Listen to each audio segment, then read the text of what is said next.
Hello student, स्वागत है हमारे यूट्यूब चैनल RG24/7 पर। दोस्तों, आज हम जानेंगे क्लास 6 NCERT हिस्ट्री इतिहास में लेसन नंबर 3, जिसका नाम है भोजन संग्रह से उत्पादन तक। तो आइए देखते हैं इसमें पार्ट 2। जानवर चलते फिरते खाद्य भंडार। जानवर बच्चे देते हैं जिससे उनकी संख्या बढ़ती है। अगर जानवरों की देखभाल की जाए तो उनकी संख्या तो बढ़ती ही है, साथ ही उनसे दूध भी प्राप्त हो सकता है, जो भोजन का एक अच्छा स्रोत है। यही नहीं, जानवरों से हमें मांस मिलता है। दूसरे शब्दों में पशुपालन जो भोजन के मुख्य भंडार का एक तरीका है।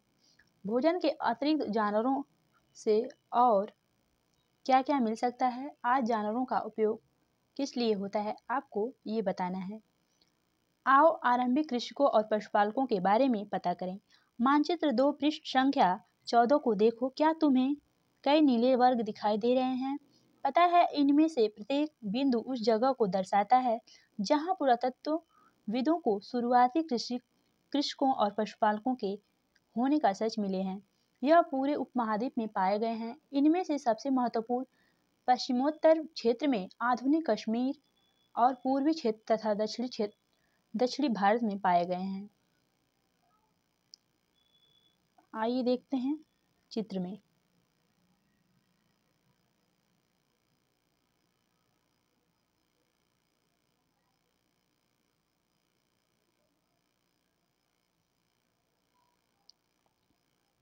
वास्तव में यह निर्दिष्ट स्थान कृषकों और पशुपालकों की बस्तियां थी या नहीं, इसे जांचने के लिए वैज्ञानिक खुदाई में मिले पौधे और पशुओं की हड्डियों के नमूने का अध्ययन करते हैं।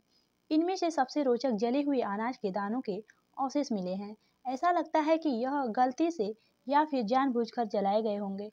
वैज्ञानिक इन अनाज के दानों को पहचान कर सकते हैं। इस तरह हमें पता चला है कि उपमहाद्वीप के विभिन्न भागों में बहुत सारी फसलें उगाई जाती रही होंगी। वैज्ञानिक विभिन्न जानवरों की हड्डियों की पहचान कर सकते हैं।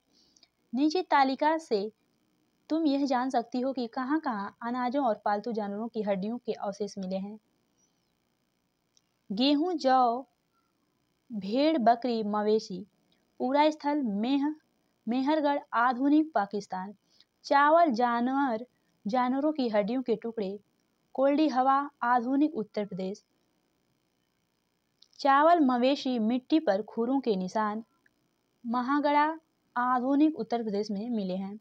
गेहूं और दलहन, गुफकाल, आधुनिक कश्मीर में मिले हैं। गेहूं और दलहन, कुत्ते, मवेशी, भैंस, भेड़, बकरी, बुर्जहोम, आधुनिक कश्मीर में मिले हैं। गेहूं, हरे चने, जौ, भैंस, बैल, चिराग, आधुनिक बिहार में मिले हैं। ज्वार, बाजरा, मवेशी, भेड़, बकरी, सुअर, हल्लूर, आधुनिक आंध्र प्रदेश में मिले हैं। काला चना, ज्वार, बाजरा, मवेशी, भेड़, सुअर, पल्ली, आधुनिक आंध्र प्रदेश में मिले हैं। जिन जगहों पर अनाज तथा हड्डियों के अवशेष मिले हैं, ये उनमें से सिर्फ कुछ ही जगह हैं। स्थायी जीवन की ओर, पुरातत्वविदों को कुछ पूरा स्थान पर झोपड़ियों और घरों के निशान मिले हैं, जैसे बुर्ज होम। वर्तमान कश्मीर के लोग खड्डे के नीचे घर बनाते थे, जिन्हें गर्तवास कहा जाता है।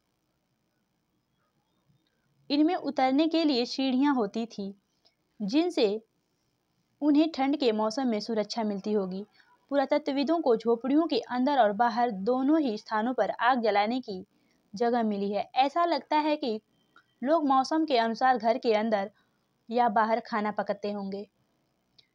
एक गर्तवास का चित्र बनाओ। बहुत सारी जगहों के से पत्थर के औजार मिले हैं। इनमें से कई ऐसे हैं जो पूरा पाषाणयुगीन उपकरणों से भिन्न है, इसलिए इन्हें नवपाषाणयुगीन का माना गया है। इनमें से औजार भी हैं जिनकी धार को और अधिक पैना करने के लिए उन पर पालिश चढ़ाई जाती थी। ओखली और मूसल का प्रयोग अनाज तथा वनस्पति से प्राप्त चीजों को पीसने के लिए किया जाता था। आज 1000 साल बाद भी ओखली और मूसल का प्रयोग अनाज पीसने के लिए किया जाता है। इस तरह प्राचीन प्रस्तयुगीन औजारों का निर्माण और प्रयोग लगातार होता रहा। कुछ औजारों हड्डियों से बनाए भी जाते हैं। चित्र में देखिए, जो पाषाण युगीन के पूरा स्थलों से कई प्रकार के मिट्टी के बर्तन मिले कभी कभी आईने पर अलंकरण भी किया जाता है। बर्तनों का उपयोग चीजों को रखने के लिए किया जाता था। धीरे धीरे लोग बर्तनों को प्रयोग खाना पकाने के लिए भी करने लगे। चावल, गेहूं तथा दलहन जैसे अनाज अब आहार का महत्वपूर्ण हिस्सा बन गए थे। इसके साथ साथ अब लोग कपड़े भी बनाने लगे थे। इसके लिए कपास जैसे आवश्यक पौधे उगाए जा सकते थे। आइए देखते हैं आगे।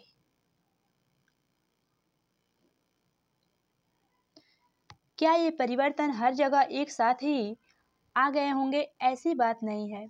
एक तरफ जहाँ कई जगहों पर स्त्री पुरुष शिकार और भोजन संग्रह करने का काम करते रहे थे, वहीं अन्य लोगों ने हजारों साल के बाद दरमियान भी धीरे धीरे खेती और पशुपालन को अपना लिया। बहुत जगह लोग मौसम के मुताबिक बदल बदल कर अपनी जीविका चलाया करते थे। अन्य रीति रिवाज पुरातत्वविद बहुत स्पष्ट रूप से इस बारे में कुछ नहीं कर सकते। विद्वानों ने किसानों का अध्ययन किया। इनमें प्रायः कृषक और पशुपालक समूह में रहते हैं। इन्हें जनजाति कहते हैं। विद्वानों ने पाया है कि यह कुछ लोग ऐसे रीति रिवाज को मानते हैं जो संभवतः पहले से ही प्रचलित हैं। चित्र में देखिए जनजाति। प्रायः जनजाति के लोग छोटी छोटी बस्तियों में रहते हैं। ज़्यादातर परिवार एक दूसरे से संबंधित होते हैं और इस तरह के परिवार के समूह मिलकर जनजाति का निर्माण करते हैं। जनजाति के सदस्य शिकार, भोजन संग्रह, खेती, पशुपालन और मछली पकड़ने जैसे पेशे अपनाते हैं। अक्सर महिलाएं खेती का सारा काम करती हैं। इसमें जमीन तैयार कर बीज बोने, पौधे की देखभाल करने से लेकर फसल काटने तक काम शामिल है। बच्चे पौधे की देखभाल करते हैं और चिड़ियों और जानवरों को दूर भगाते हैं ताकि वे पौधे और फसलों को नुकसान न पहुंचाएं। महिलाएं फसल दबाकर अनाज जुटाकर पीसती हैं। पुरुष आमतौर पर पशुओं के बड़े बड़े झुंडों को चराते हैं, जबकि छोटे बच्चे झुंडों को। यहाँ जानवरों की सफाई तथा दूध निकालने का काम स्त्री पुरुष दोनों मिलकर करते हैं। उसी तरह दोनों मिलकर बर्तन बनाने, टोकरियां बुनने, औजार तथा झोपड़ियां बनाने का काम भी साथ साथ करते हैं। गाना, नाच और घरों की सजावट भी उनकी जिंदगी का एक अहम हिस्सा है।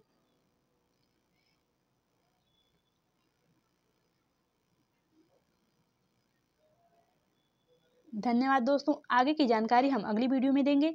अगर वीडियो पसंद आएगी तो लाइक, शेयर, सब्सक्राइब, कमेंट करके जरूर बताइएगा। तब तक के लिए धन्यवाद। जय हिंद, जय भारत।